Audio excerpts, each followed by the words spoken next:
Now, in the early stages, often you'll see that people are forgetful and easily confused. Again, that hippocampus is affected first. They repeat themselves the same questions. They forget where they are or where they put things. They also lose the ability to sense danger. In addition, they begin to cover up for memory loss. We've had a couple people admitted to Azura, and I've had team members go, do they really need to be here? And one of the things I'll say to them is, ask them if they have memory loss. And if they admit to it, they might more likely have depression. If they don't, and they say, my family's crazy, I'm just fine, they have some form of dementia.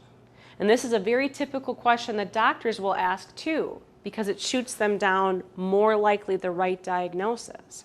If they blame others, they're not recognizing the memory loss they actually have. Their long-term memory, though, and their passability stays with them, as well as the visual, hence they can still read, a lot of them. In the middle stages, you start to see a definite decline. The brain is beginning to actually physically shrink. Here, the person will go backward in time. One day I was in my dad's room and he said, you can't be here. And I said, well, why not? My dad worked at the Uniroyal Tire Company in Eau Claire, and he said, women aren't allowed on the tire floor, which back in the old days was correct, not recently. But my dad, I quickly realized, thought he was in his 30s. Now, to go back to my dad forgetting me, he had me at 43. Makes sense that he doesn't remember me, right? And when he was in his 30s, women were not allowed in most parts of the Uniroyal Tire Company. It just wasn't heard of, okay? So he had gone backwards in time. They also stop recognizing people that they know or confuse them from the past. They have a continual decline of abilities like walking. They can't walk as smoothly, eating, dressing. But they also have good days, hence why a lot of our residents, they stand up and they want to go for a walk. And we say, sit down, you can't walk. They don't know that. They don't remember that. Instead, if they want to stand up and go for a walk, help them. Because I'll tell you what, guys, after 5 times of saying sit down and having to re-come and answer that alarm, you've now spent over 10 to 15 minutes refocusing that person. But you haven't focused them on anything that they want to do. What is it that they want to do? Walk. Now, people who haven't been walking for a while or can't walk very well, a 5-minute walk, are they pretty much tired after that? Yeah. So in 5 to 7 minutes, you will have refocused them appropriately, helped meet their need, and save yourself a lot of time. Sometimes, again, we have to stop what we're doing and focus on what the resident needs right now. In the end, it's the best thing for them as well as for you guys in terms of trying to get the stuff done that you want to get done or need to get done too. Their attention span shortens. They can't watch more than a 30-minute program, and even then, it's typically more of like a variety show program. Because again, they can't stay on a storyline. Maybe a musical movie is okay because it's broken up with song. That tends to keep them a little bit more engaged. But typically after a half an hour, you'll see them wandering off or maybe heading to sleep, those different kinds of things. They lose their control of emotions and moods, their behaviors. They need a lot of routine and a lot of reassurance and to feel safe. So, Erica and Kristen, I want you guys to partner up. Just go stand over there in the corner. The rest of you, I want you to grab your partner, look at each other, okay? So you guys are partnering up. Heidi and Jackie, Ari and Clarissa, Rihanna and Brittany. Yes, I got it right. Okay, partner up. You guys can sit, you can stand, whatever you want to do, but you're going to partner up right now. Okay, I want you guys to take your partner's hand. Actually, their hands. Take both of them so they're really focused on you. Okay? And I want you to repeat after me. It's really simple, but this is how you help someone feel reassured and safe. You're safe. I love you. I love you and you're safe. You are beautiful. You are a good caregiver. Now this next one, if you know something personal about that person, say it, such as, you are a good mom.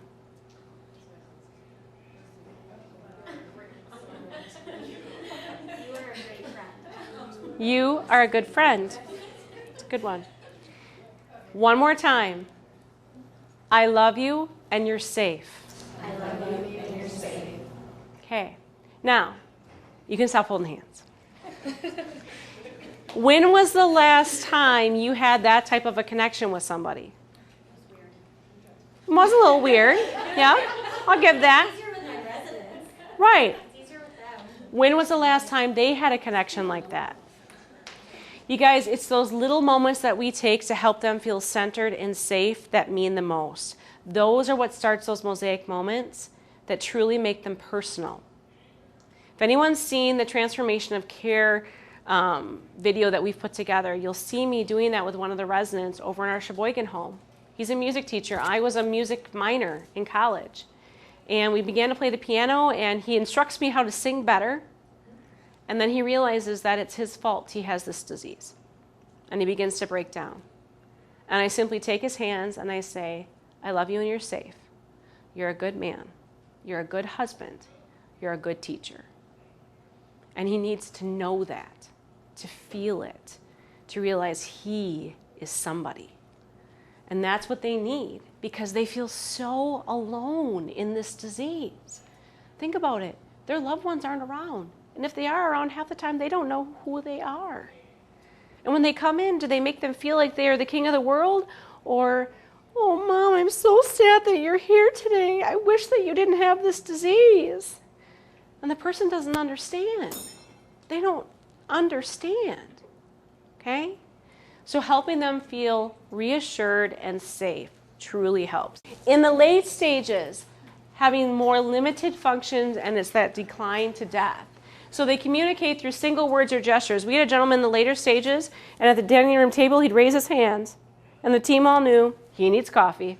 That's all he had to do, right? They live in the present moment. I want you guys to take your hands, and you are going to make scuba masks over your eyes. Okay?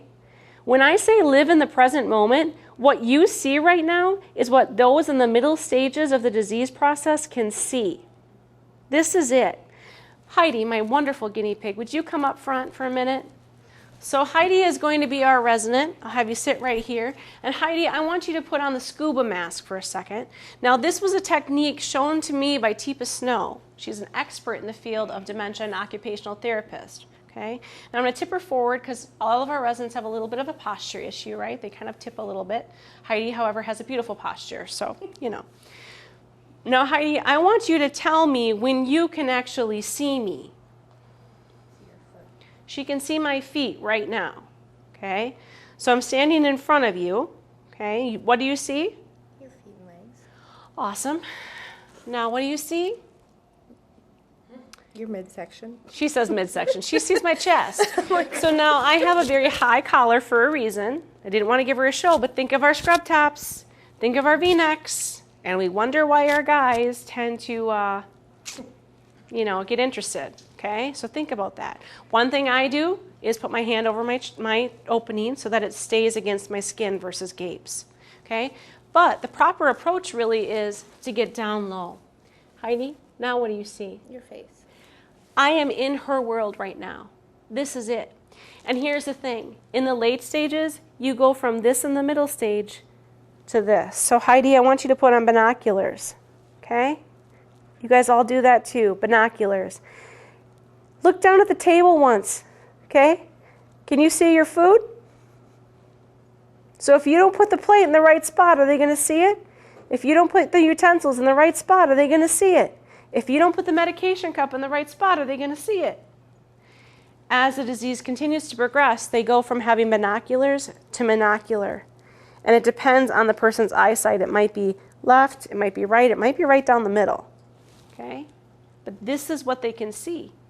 On top of it coming in from this side, it comes in from this side. So in the early stages, Heidi can see me out here. In the middle stages, Heidi can see me here. In the late stages, Heidi can only see me right here. And often, we get really frustrated with those in the late stages because we expect them to react to us out here, off to the side, because maybe they're in a wheelchair, right? I challenge you, next shift, Take somebody who's in the late stages and talk to them out here. Then say the exact same thing right here and see if they have more of a reaction. And please realize they're not going to get up and dance. A reaction is a smile, an eye gets bigger or smaller even. That's what you're looking for, is something that shows that they're there. It might be that they just grab your hand and squeeze, but they're there. But we have to go into their world. Thank you so much. Let's give her a little round of applause. Okay. Again, they can do simple tasks, but they need a lot of assistance. Body memory. If you've ever helped someone brush their teeth with their hand under yours on the toothbrush and you take your hand away and they keep brushing, that's a mixture of body memory, flow experience. Here's the thing though, they don't have the stop mechanism. So their arm will either get tired or their gums will get bloody. So stop them as well. But if you can help get them started, they will oftentimes take over and do it. They need a lot of comfort from physical pain. If I said to you for the next 2 hours you're not allowed to move a muscle, no fidgeting, no moving whatsoever, how would your body feel? I wouldn't be able to. Stiff? You wouldn't be able to? What'd you say? Is it super anxious? Super anxious? Yeah, you'd be like, oh my God, get me out of here, right? Okay. But it's true. They have that same issue, and the fact is they're not moving. Now, we always complain it's so hot in here, right, at our Azura homes. We keep all of our homes at 74 degrees because, again, it's their home. We have the privilege and honor of working in their home, okay? People in the late stages, do they often have a lot of extra padding on their bodies? No, they don't. But yet I see a lot of people in capris or t-shirts in the middle of winter because we're hot. Touch their skin. If a resident's skin feels cold, get a blanket, wrap them up in it. If I don't move, I instantaneously become cold. I hate classes like this because I want to wear big wool socks. Because my feet get cold because I'm not moving. In fact, you'll often see me marching underneath the table, moving. They can't do that. Warm them up. We have a resident who does 360s in her bed and will sometimes try and do it in her chair. Our home got a weighted blanket, so it's a little bit warmer. It's got a little bit more girth to it. You put it on her. You can literally see her let go. Because again, that weight helps. You don't want to have it too heavy. It's about 2 to 5 pounds, I think. Weight on her as well as the warmth. It feels better. In this case, they need a lot of reassurance and sensory interaction. Everything that we do at Azura can be a sensory interaction. Simply take some lotion and give them a hand massage. You're playing beanbag toss with the residents, put a beanbag in their hand and help them manipulate it around their hand, rub it up and down their arm. You're creating sensory stimulation for that resident. Anything that we do, balloons, same thing. Rub it on their arm, put it in their lap, make noises with it, all that fun stuff. You can still interact with them in anything that we do. Paint, put the paint on their hands. Paint their hands. Have them help them put their hands on a piece of paper. We get too wrapped up in the logistics. Well, it doesn't look right, it doesn't seem right, it's not exactly how everyone else does it. Go into any classroom in America and all the kids are doing it differently. It's okay. It's the doing that matters. Often then the person will pass away from illness or loss of function or injury. So they might get pneumonia because they have aspirated on a piece of food which got into their lungs. Their lungs are compromised by the disease. They can't cough that piece of food out. It then becomes infected. They get pneumonia. Or their mobility is compromised. They fall, break a hip, and pass away, or hit their head and pass away.